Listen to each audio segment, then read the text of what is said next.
you don't read the newspaper, you're uninformed. If you do read it, you're misinformed. What is the long-term effect of too much information? Information, I just need some information. I've been dying.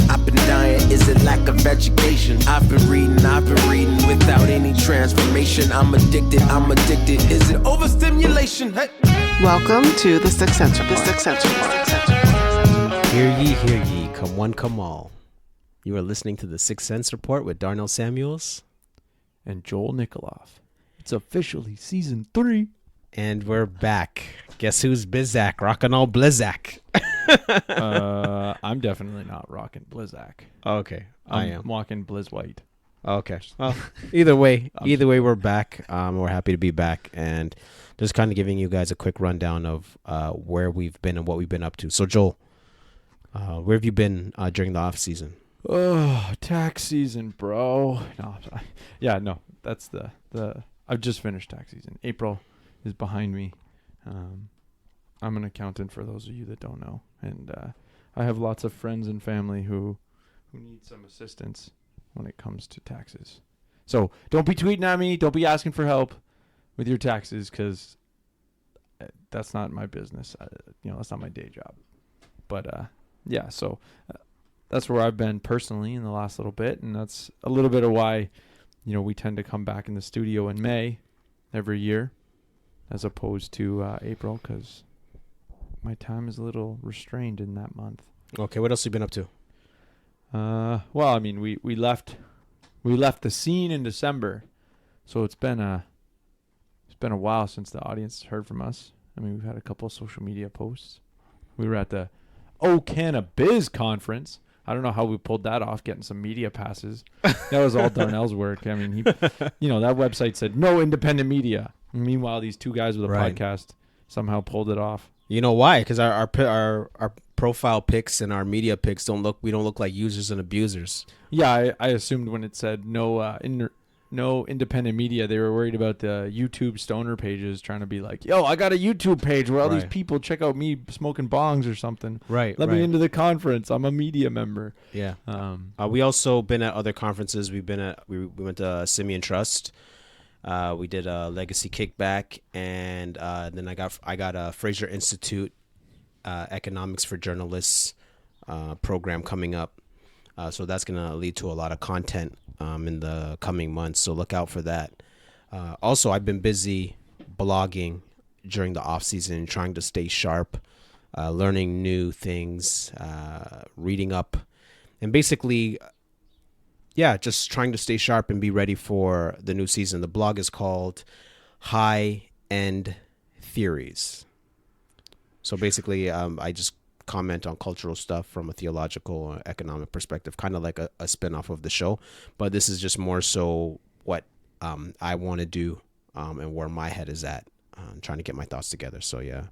What's been your most received? I don't know. Most received? Oh, gosh. Well, so far I have like 3 posts so far. So I have one called Black Love, White Lies. And then I have another one, What Christians Can Learn from Charlemagne the God's book, Black Privilege. And then I have the last one I have is Me and the R. Kelly Sex Tape. So which one is? I know. I'm guessing I know which one's the most controversial. Which one's the most? Which one of you think you got the most, like, I don't know, views or comments R. or Kelly. feedback? R. Kelly, yeah, me and the R. Kelly Sex Tape in my journey with that. So you can check that out. That one did really well. And also, Charlemagne the God, What Christians Can Learn from, Black Privilege, and then Black Love, White Lies. And that was just about, the idea of black love and how it's misleading into what true love is. But you could check it out for yourself and let me know what you guys think. So what's your website? High End Theories. It's basically a spin-off. It's a spin-off of one of my favorite rap groups album, The Tribe Called Quest. They had an album called Low End Theory. Oh, yeah. So this is High End Theories. Cool. I like it. So just past the end of, I guess, in between these this season and last season, we put out a survey. Good old Google Doc. You know, we promoted on our social media. We got a few responses just asking people what their 2 cents about our show was. Those questions were, how did you find out about our show? What episode topics have you enjoyed and why? What episode topics have you not enjoyed and why? What topics would you like to see covered in the future? And how long should our episodes be? So, Darnell, what do you think? What was your main takeaway from that? Okay, so the first question, how did you find out about the show? I guess we could have structured the question a bit better, but generally everybody said it was word of mouth from family member or friends. So thank you guys for, telling other people about the show. Yeah, so, when we ask you to share, retweet, all that kind of stuff, like, obviously that's the way that most people are going to find out about our show. So we appreciate when you do it. Hopefully you'll continue to do so. Yeah. For those of you who want to know the numbers, basically it was for family and friends. There was like 22 people who responded. 15 of them said a family member or friend, and then 3 said Facebook, and then spread out among Instagram, Twitter, and so forth. So yeah. Next question: what episode topics have you enjoyed and why? Obviously, this was more of a short answer question, so there's not really going to be, 22 people said the same thing or anything like that. But you did the math. You did the statistics. Yeah, I mean, basically, our biggest people really liked our topics on race. Whether that's Wakanda. We've got a few episodes on race out of our 38 episodes. But yeah, for the Sam most part. Say, Wakanda, social justice and the gospel, social justice. A couple of people really liked our evolution of interviews racism. too, just covering interviews in general. There's a reference to the Trinity Western, the Kirk Wallen. There was quite a few references actually as well to Sir John A. Macdonald episode. So I guess, for the audience, like whenever we find opportunity to interview someone who can contribute something in a way that is unique and like Sir John A. Macdonald, that is beyond our level of expertise. Because I sat through that episode both during and post-production, let's call it. I learned a lot. I was totally ignorant on Sir John A. Macdonald, other than him being on our money and the little bit I learned in Canadian history during school. Yeah, so that was good.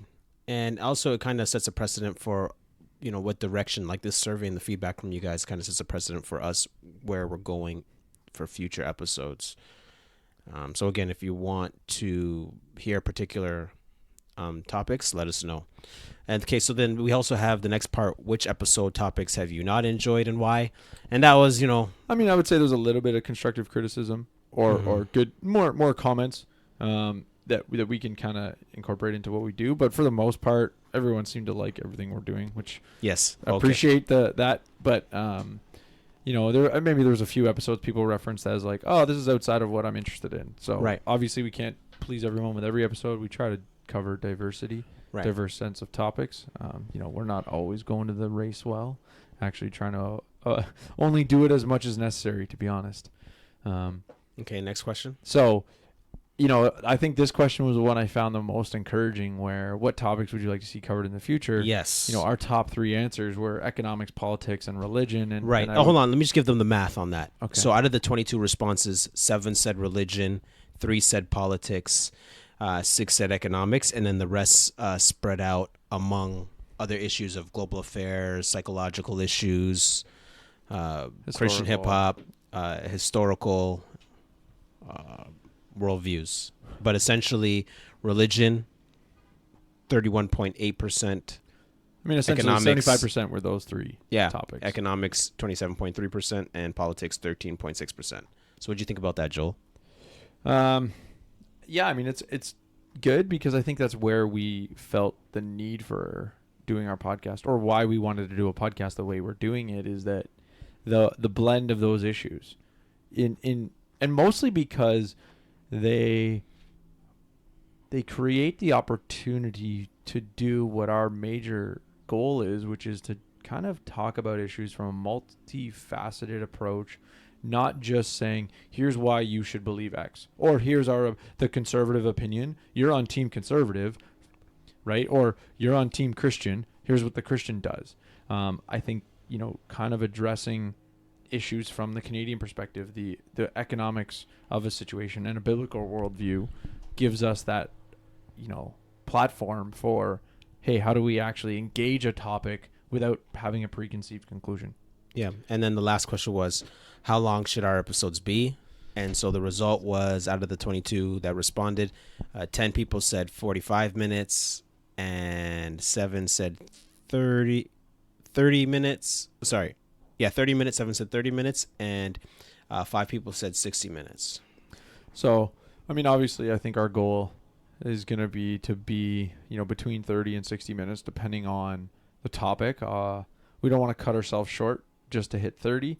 But at the same time, we're not going to run long just for the sake of, me and Darnell having a great time and you guys want to listen to us laugh. No, we're trying to be intentional with the content we put out. So, right.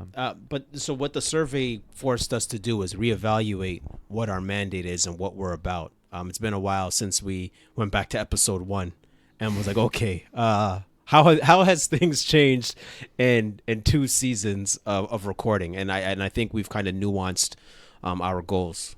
Yeah, I think one of the big things, just in terms of how things change over time, trying to incorporate interviews as well. And obviously those are harder to limit to a 30 to 60 minute time frame, just because we're, there's a third person involved. Mm-hmm. In terms of our mandate, I think, we've kind of come up with a pretty good punchline of like sticking to the good, the true, and the Canadian. Right. Right. So basically what that means is that the good is looking at the theological aspect and really understanding, looking at the scriptures and saying, okay, well, if God is good, then he is a supreme good from which all other goods are derived. And therefore, God being good, his word being good, that's how we define what is good. Now, if we're not reading his word, then it's hard for us to define what is good. And that leads us to potentially doing harm to those we're trying to help, or even it can lead to needless stress by not believing that God is doing any good in the world. And that would cause us to be fearful, paranoia, anxiety, or even worse, lead to depression. So it's important that we define the good within the issues that we cover. Yeah, and getting into the true, we're making a reference here to the numerical side of things. Another way we could say it is the wise, or really it's the science of economics. This is us bringing in the economic perspective, because getting the numbers right matters. Math is fundamental, and that is a little bit of my expertise. I was a math nerd, but the point here is that stats are being thrown around all the time by everybody on both sides. And generally speaking, you're able to kind of go, well, I have this one piece of data point or a couple data points that back me up. And so I think, what we really want to do is demonstrate whether it's, economic principles at work. How do we decipher issues, throughout from a principles perspective, but also being able to reconcile different perspectives in the sense of data, right? So how many times are you in an argument and someone on either side, both sides have data to support their argument, but you both can't be right. And so a lot of times there's problems. Man, I hate that. Oh, yeah, I know. It's like, okay, so are we going to get nowhere? And I would say, me being mathematically minded, I did a bit of tutoring of statistics in university. It's really easy to manipulate data. It's really easy to pull out for someone to do a study in a way that is tailored in a manner that makes the data biased. It's as simple as being like, oh, the 2 people in this room love this show. Well, that's because there's only 2. So I could turn around and say 100% of the people in this room love the show.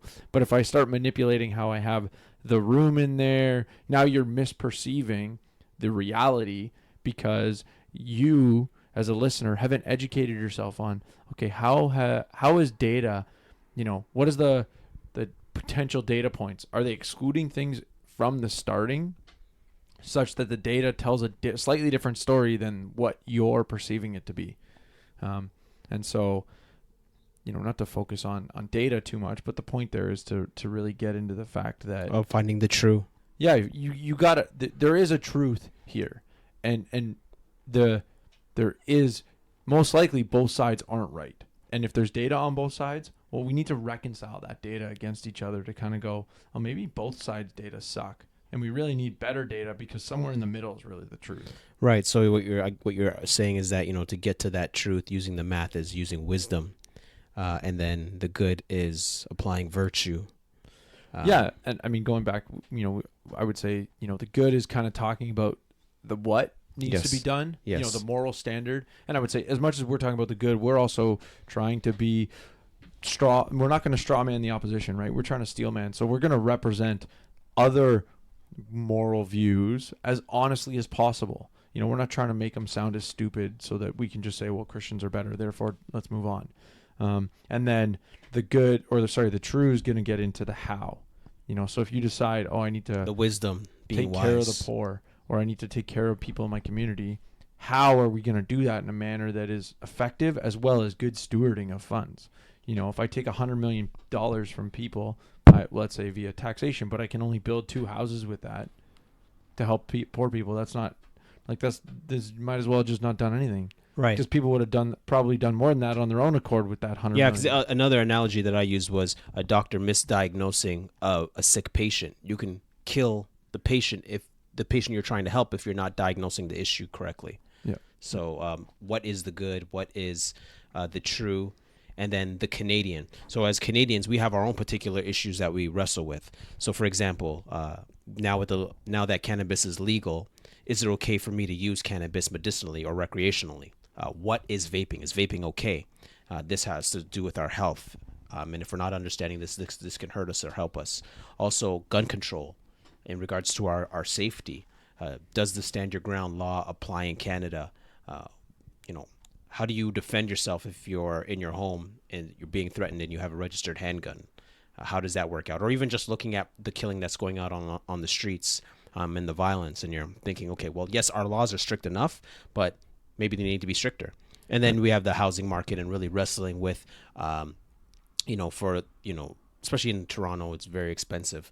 And for those of us who are Christians, still want to keep a balance between church and home and not moving farther out, being unplugged from our spiritual source, from our community. And then, terrible things happen because, we're not plugged in. We don't have recourse if there's damage, if there's a dispute in the home that a pastor or elder can come in and reconcile, or even just physical presence of somebody to be there to help you move, install a fridge, or even just watch the game. Or when you're sick and you need help. Yes. One time I was sick, and then my church came to my rescue.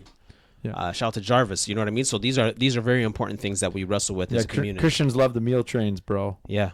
or even your wife just gave birth, and then they can come in and provide meals for you guys and help you maintain the home. So these are things that as Canadians we wrestle with, and Christians we wrestle with as well. So the Sixth Sense Report wants to reconcile these ideas and be able to give you guys sound judgment on these issues.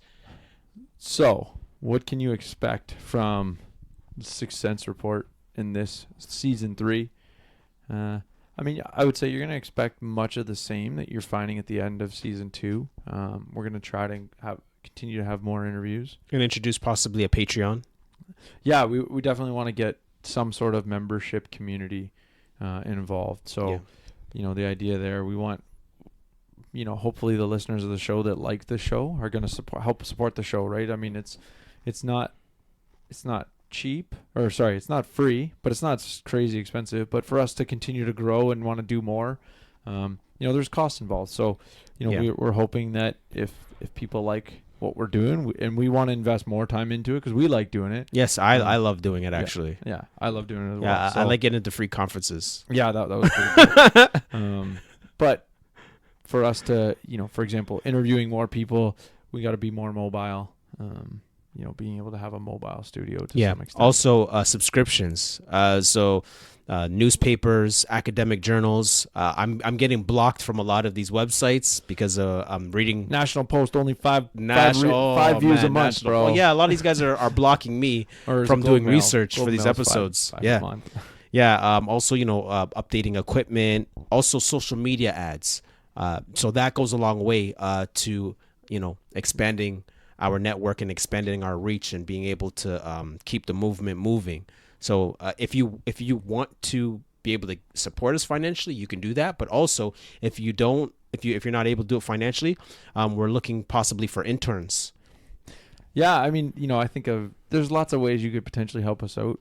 Something that comes to my mind that I find really funny is Joe Rogan's podcast has a guy who just creates like cartoon versions of segments.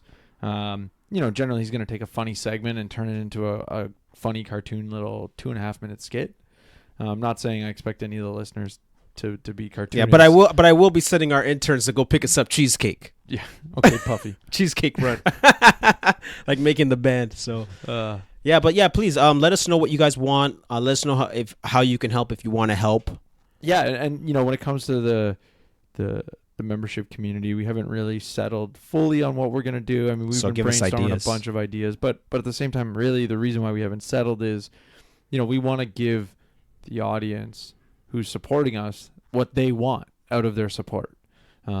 So, I mean, the things that come to mind that we're kind of maybe stealing from other podcasters out there is something like an exclusive group, exclusive Facebook group as an example. You can create conversation, dialogue, so recommend show ideas, basically also be able to contribute questions for interviews, more content, give us ideas for content, as well as create content. So that, where Darnell's going there is, we want to have exclusive content.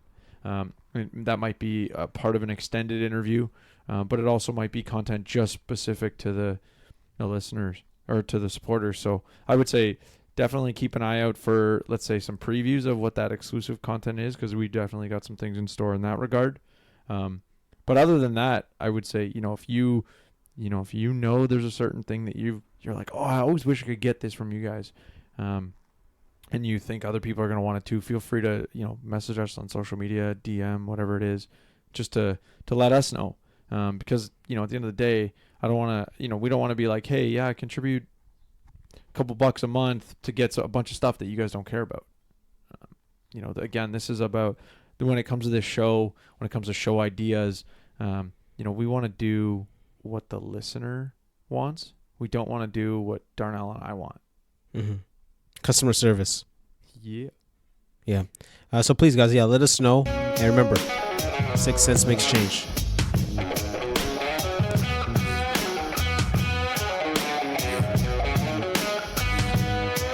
But you heard me? Does that make sense?